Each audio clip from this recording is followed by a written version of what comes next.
fell for it again, didn't we? Big deals last night, and everyone's like, oh, there's gonna be nothing on the deadline. Talking like the absence of big names is gonna make NHL GMs put away their phone. And not to mention, after the deadline, if there weren't any big names, they found some. And a ton of Canadian implications, too. Where to begin? Well, first of all, I've already uploaded 2 videos to this YouTube channel today talking about the Hall and Foligno deals and a bunch of others. And I think where I'd like to start today is with Sam Bennett going to the Florida Panthers. I gotta say, I really like this for the Flames. First of all, they ripped the Band-Aid off. Enough talking about it, do it. The Flames didn't want to let go of him because he's a good playoff performer, but they probably don't have to worry about that this year. The Panthers do, and he's going to help them. The Flames give a 6th round pick along with Sam Bennett to the Florida Panthers, but in exchange, they essentially get 2 second-rounders. They get a 2nd round pick in 2022 from the Florida Panthers, but they also get Emil Heineman, who the Panthers just selected in the 2nd round in October. He's a winger. I'll just say it for you. The Flames got more for Sam Bennett than the Buffalo Sabres did for Taylor Hall. They did.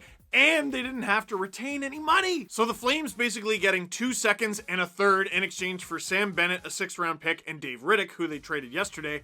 That's a good deadline if you're a seller. People talking about Monahan and Gaudreau, I think those are off-season moves. Do not rush that. Staying in Alberta, a quick update from the last video. The Oilers getting Dimitri Kulikov from the New Jersey Devils. It was for a conditional 4th rounder that could turn into a 3rd in 2022 if the Oilers win a round. I don't know what I'd do without CapFriendly.com, do you? In an all-Canadian move, it's been speculated all week that the Jets were going to go out and get a defenseman, and they did. They get Jordy Ben from the Vancouver Canucks in exchange for a 6th round pick. Sticking with the Canucks, they made their 2nd deal of the day with the Chicago Blackhawks. We already talked in our last video about the Canucks trading Adam Gaudette for Matthew Highmore. In this trade, the Canucks send a 4th round pick to Chicago. They get a 5th rounder back as well as defender Madison Bowie. Bowie's played 2 games each in the NHL and AHL this year. He's also a UFA at the end of the season, so we'll see what the plan is there. Speaking of the Blackhawks, boy, were they busy bees today. 2 deals with the Canucks alone that we've already talked about. They acquired John Dickinson and Ryder Rolston, which is a name, in exchange for Carl Soderberg, who goes back to Colorado. Colorado obviously in a go-for-it year. They are an absolute wagon. What a team. Why not get a guy you're familiar with? The Blackhawks were also involved in a 3-way deal where they did very well. And once again, the San Jose Sharks involved in a 3-way deal in which they can facilitate a deal by retaining salary,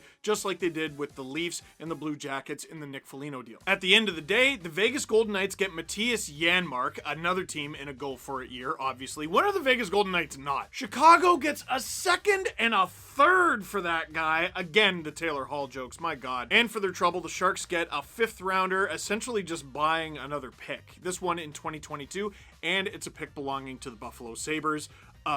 Could be a late 4th unless they turn things around fast. There were a couple small deals involving the Leafs. Just checking off all the boxes of their needs. They needed a depth defenseman. They went out and got it. Ben Hutton. I believe he's been in Leaf rumors for a couple years now. The Leafs get Ben Hutton from the Anaheim Ducks for a 2022 5th rounder. Once again, the Leafs just getting rid of all their picks, but no one from their prospect pool. Big defenseman Kevin Bieksa had lots of positive things to say about him on air on Sportsnet. And the Leafs made another small move, this one involving the San Jose Sharks. They trade forward Alexander Barabanov, and in return, they get Antti Suomela. The Leafs got Barabanov as a Russian free agent a year ago, and it was a very volatile time, and he hasn't had the space to get into the lineup this season. He hasn't really made an impact. But he's going to get a great opportunity in San Jose, and Suomela coming the other way is some center depth for the Leafs, which is something they've been looking for. Montreal, cheap little deal acquiring defenseman Eric Gustafsson from the Philadelphia Flyers for a 2022 7th rounder. Essentially nothing. I mean, why not? And rumors of the demise of the Nashville Predators have been greatly exaggerated. Remember when they were getting rid of everyone? Michael Granlund, even Matthias Ekholm, everyone wanted him.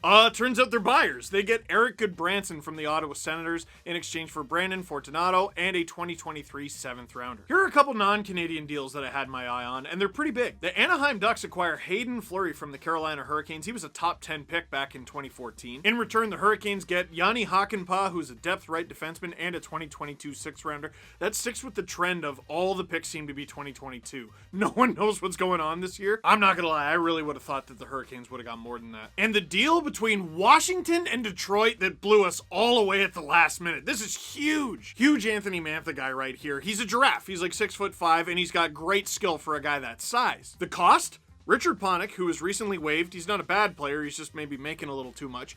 Jakub Vrana, who's been in and out of the Capitals lineup, but there's no doubt he's an extremely skilled and good player.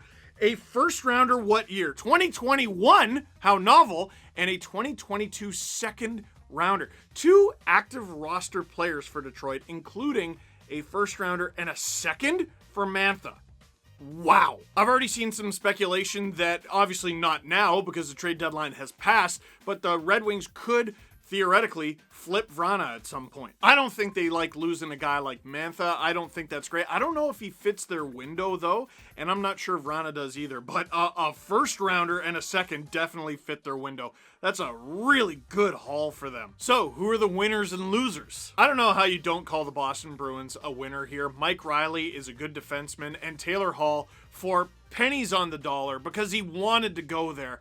Oh, that's such a good deal for them. They're a much better team now than they were 48 hours ago. Winners, you're all going to roll your eyes, but the Leafs. They gave up nobody off their active roster, and I wouldn't count Alexander Barabanov among them. He was only there because of injury. They get a depth center, a depth defenseman, the captain of the Blue Jackets, and a backup goalie. In a world that rarely gives you everything, that's pretty good. Not to mention they didn't give up any prospects. I like the Soderberg edition in Colorado more than the Janmark edition in Vegas, but both teams are better. Ottawa did a good job harvesting picks, and I think the Flames did an even better job. Both Nashville and the Coyotes betting on themselves. We'll see how that goes. I really expected more out of the Jets. I mean, they got a guy on defense, but I expected more than that. I'm struggling with what to call the Capitals because I really like Mantha, and I think he makes them better, but holy smokes, astronomical price. Detroit did very well. I will call them a winner. They accomplished their goal. And lastly, I don't want to seem like I'm picking on them. The Buffalo Sabres, that's an abject failure. What a terrible deadline for them. Horrible. They acquired some picks, but no firsts. Let's go all the way back to March 20th, okay? They traded Jonas Johansson, Eric Stahl, Brandon Montour, Taylor Hall, and Curtis Lazar. And in return, they got a 6th, a 5th, 2/3, a 2nd, and Anders Bjork. Holy smokes. Like, what? Oh my God. I don't know what they plan on doing with those picks. They don't have any scouts. And one of the only justifications for trading Taylor Hall for no first at like midnight, I'm like, okay, maybe something bigger is coming tomorrow.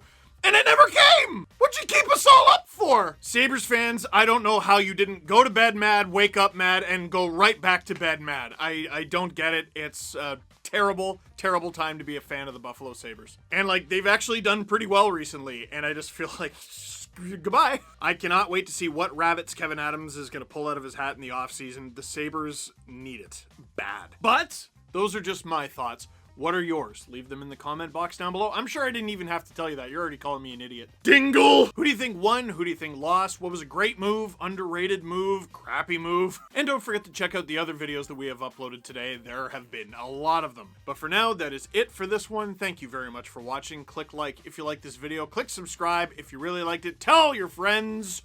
Trades! There's always trades. Oh, it's going to be a slow deadline. When? Never.